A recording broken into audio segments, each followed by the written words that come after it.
Jadi tidak mungkin kalau pinjam meminjamnya tanpa suara. Sebagai contoh ya. Assalamualaikum warahmatullahi wabarakatuh. Pada kesempatan kali ini kita akan belajar Bina Fikih. Jadi persiapkan buku Anda semua. Tapi seperti biasa kita intro terlebih dahulu.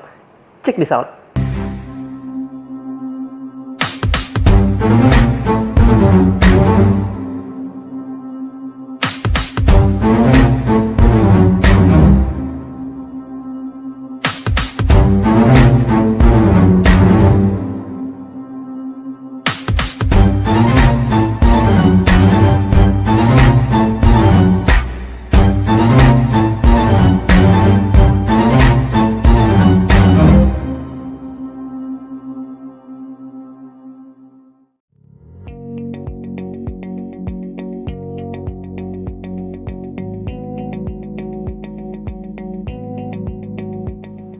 Before we learn about fikih, let's pray together.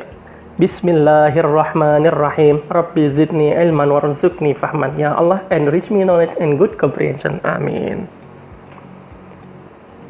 Good morning everyone. How are you today? Alhamdulillah, Mr. Fine, thank you. Ya, kita akan lanjut pembahasan kita pada kesempatan kali ini, yaitu tentang pinjam meminjam. Silakan Anda persiapkan bukunya pada bab pinjam meminjam. Dan kemana-mana, simak penjelasan videonya berikut ini. Markijut. Bismillahirrahmanirrahim. Apa yang kamu ketahui tentang pinjam meminjam? Pernahkah kamu melakukan pinjam meminjam? Dan bagaimana cara pinjam meminjam yang baik? Check this out. Pinjam meminjam dan sewa menyewa seringkali terjadi di dalam kehidupan manusia. Hal tersebut karena jika terdesak oleh kebutuhan akan suatu barang, kita bisa meminjam atau menyewa kepada orang lain.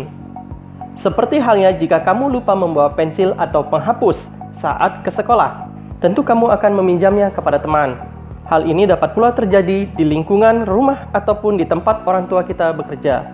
Sebagai hamba Allah, kita wajib meminjamkan sesuatu kepada orang yang sangat membutuhkan. Hal tersebut karena suatu hari kita juga akan membutuhkan pertolongan orang lain. Yuk kita lanjut pembahasannya. A. Pinjam meminjam. 1. Pengertian pinjam meminjam. Arya atau pinjam meminjam artinya memberikan sesuatu yang halal kepada orang lain tanpa ada imbalan untuk diambil manfaatnya dengan tidak merusak keadaan benda tersebut agar dapat dikembalikan kepada pemiliknya. Firman Allah dalam Al-Quran surah Al-Ma'idah ayat 2 yang artinya sebagai berikut.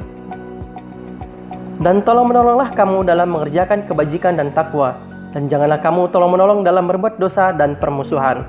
Hukum pinjam meminjam adalah sunnah. Maksudnya, jika dilakukan mendapat pahala dan jika ditinggalkan tidak mendapatkan dosa. Akan tetapi, menjadi wajib hukumnya jika orang yang meminjam sangat membutuhkan. Sebaliknya, menjadi haram apabila barang yang dipinjam itu akan berguna untuk sesuatu yang diharamkan. Misalnya, meminjamkan penggaris kepada teman yang ingin memukul kucing yang ada di halaman sekolah. Ya, jadi hukum pinjam meminjam bisa berubah sesuai dengan keadaannya. Sunnah, wajib, bahkan bisa menjadi haram. Ya, tergantung dari keadaan ketika meminjam barang tersebut. 2. Rukun dan syarat pinjam meminjam. Meminjamkan suatu barang kepada orang lain harus didasari keikhlasan, agar orang yang menggunakannya tidak merasa kecewa dan takut. Jika temanmu lupa membawa pensil atau alat tulis lainnya, sebaiknya kamu meminjamkannya dengan senang hati. Ya, jangan sampai meminjamkannya ngedumel. Ngedumel itu maksud, wah pinjam-pinjam terus. Ya, nah itu tidak boleh. Jadi, ketika kamu ingin meminjamkan suatu barang, maka lakukanlah itu dengan senang hati. Karena suatu saat, jika kamu membutuhkan sesuatu, pasti temanmu juga akan meminjamkan dengan senang hati pula. Nah, jadi berlaku yang namanya hukum timbal balik. Ya. Jadi apa yang kita perbuat, maka orang akan melakukan yang hal sama dengan apa yang kita lakukan. Jadi jika meminjamkan, maka pinjamkanlah dengan senang hati. Karena suatu saat jika kita membutuhkan barang yang terlupa kita bawa, kita meminjam kepada teman kita, maka teman kita pun akan dengan senang hati meminjamkannya. Rukun dan syarat pinjam meminjam yaitu sebagai berikut. A. Rukun pinjam-meminjam. Rukun pinjam-meminjam wajib ada pada saat terjadinya pinjam-meminjam, yaitu 1. Orang yang meminjamkan atau pemilik barang. Nah, ini disebut dengan mu'ir. 2. Orang yang meminjam atau membutuhkan barang yang akan dipinjam. Ini disebutnya musta'ir. 3. Barang yang dipinjamkan. Tentunya barang yang memiliki manfaat yang baik. 4. Lafal atau ijab qabul pinjam-meminjam. Misalnya, bolehkah saya pinjam pensilmu? Baiklah, silakan dipakai. Jadi, ingat, rukun pinjam-meminjam ada 4. Orang yang meminjamkan atau yang disebut dengan mu'ir, kemudian orang yang meminjam disebut dengan musta'ir, barang yang dipinjamkan harus ada, dan yang terakhir adalah lafal ijab qabul, ya.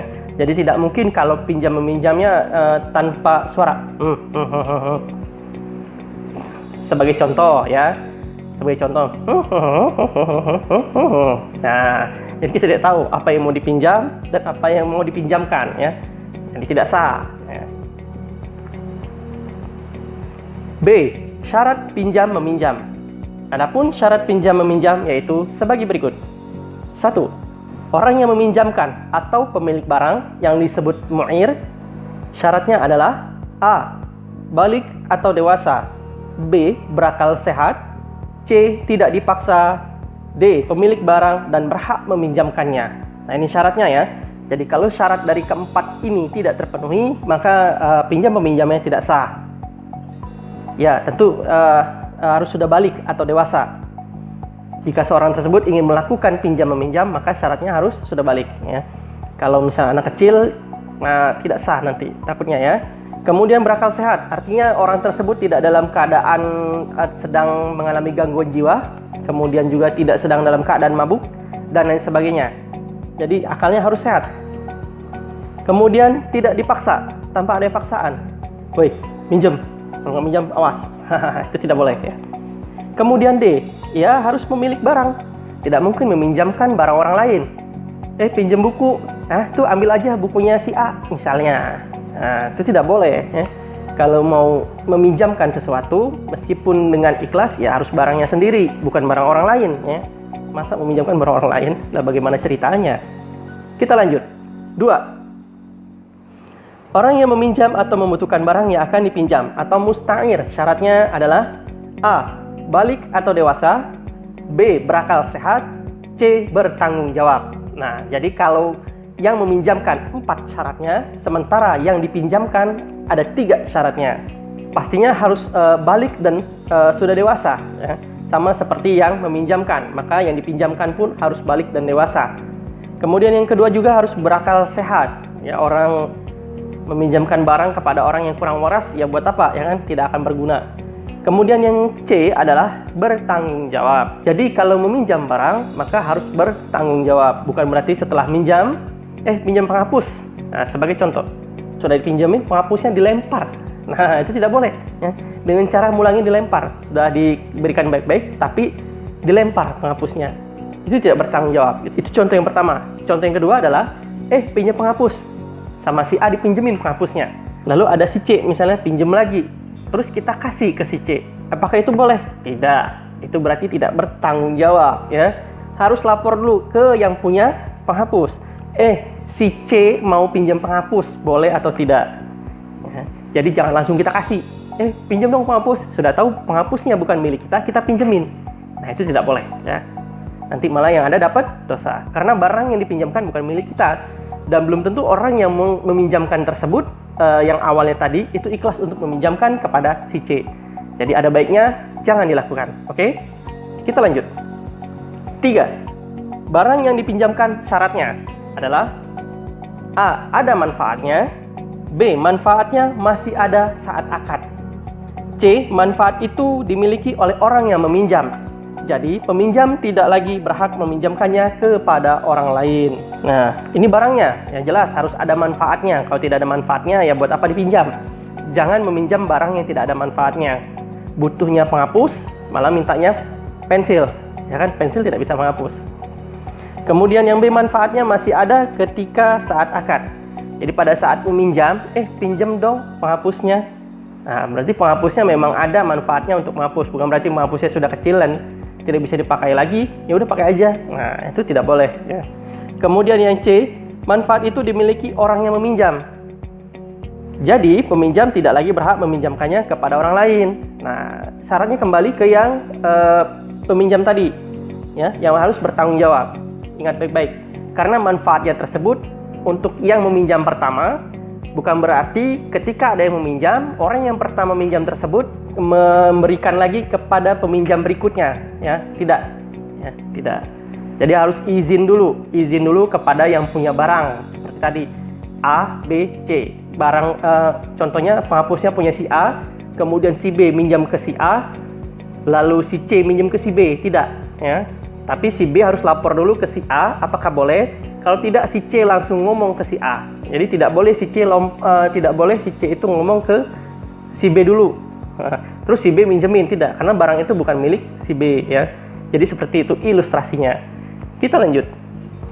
Syarat yang keempat adalah ijab kabul pinjam meminjam adalah A. Jelas dan mudah dimengerti oleh kedua pihak. B. Mualah atau bersambung antara ijab dan kabul. Jadi syarat untuk ijab kabulnya ini jelas, ya, jelas ucapannya, kemudian mudah dimengerti. Ya, jangan pakai bahasa planet ngomongnya. Yang nggak ngerti, yang meminjam tidak mengerti. Nanti tidak tahu apa yang mau dipinjam. Kemudian mualah bersambung. Aku pinjam penghapus ini ya, 1 jam berikutnya baru boleh. Ya, tidak. Jadi harus bersambung. Mualah, ya, bukan berarti aku pinjam penghapus ini, terus yang meminjamkan diam, krik. 1 jam kemudian, ya boleh. Tidak, ya, tidak seperti itu. Jadi harus bersambung. Ijab kabul itu harus bersambung. Kita lanjut lagi. 3. Sikap orang yang meminjamkan barang. Saat meminjamkan barang kepada orang lain, kita harus bersikap sebagai berikut. A. Tidak mempunyai sikap curiga terhadap orang yang meminjam. B. Ketika menyerahkan barang yang dipinjam, hati kita harus ikhlas dan sikap kita harus ramah. C. Tidak mengucapkan kata-kata yang menyakitkan hati. D. Pada waktu terjadi proses pinjam-meminjam, sebaiknya dicatat dan diketahui bersama. E. Jika sampai batas waktu belum dikembalikan, boleh ditagih, tetapi harus dengan kata-kata yang baik. F. Jika barang pinjaman rusak sebelum dipinjam atau hilang, tetapi yang meminjamkan telah mengikhlaskannya, si peminjam tidak perlu mengganti barang tersebut. Nah, itu sikap orang yang meminjamkan barang. 4. Kewajiban dan tanggung jawab peminjam atau orang yang meminjam. Meminjam suatu barang kepada orang lain harus memenuhi ketentuan yang diperintahkan dalam syariat Islam. Jika kita menyalahi aturan, kita dapat merugikan orang lain. Nah, ini kewajiban sebagai peminjam. Antara lain, A. Mengambil manfaat dari barang yang dipinjam harus sesuai dengan ketentuan yang ditetapkan oleh pemilik barang. B. Merawat barang pinjaman dengan baik selama berada di tangannya. C. Mengganti jika barang itu rusak atau hilang.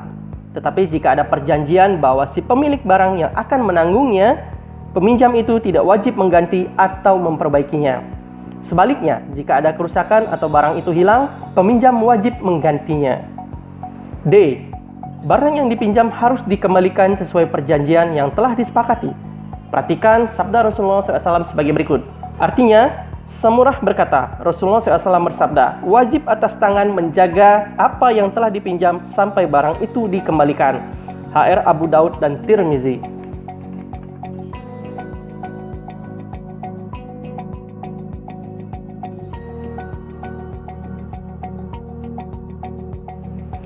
B. Sewa menyewa. Sebagaimana halnya dengan pinjam meminjam, sewa menyewa juga memiliki aturan-aturan yang berkaitan dengannya.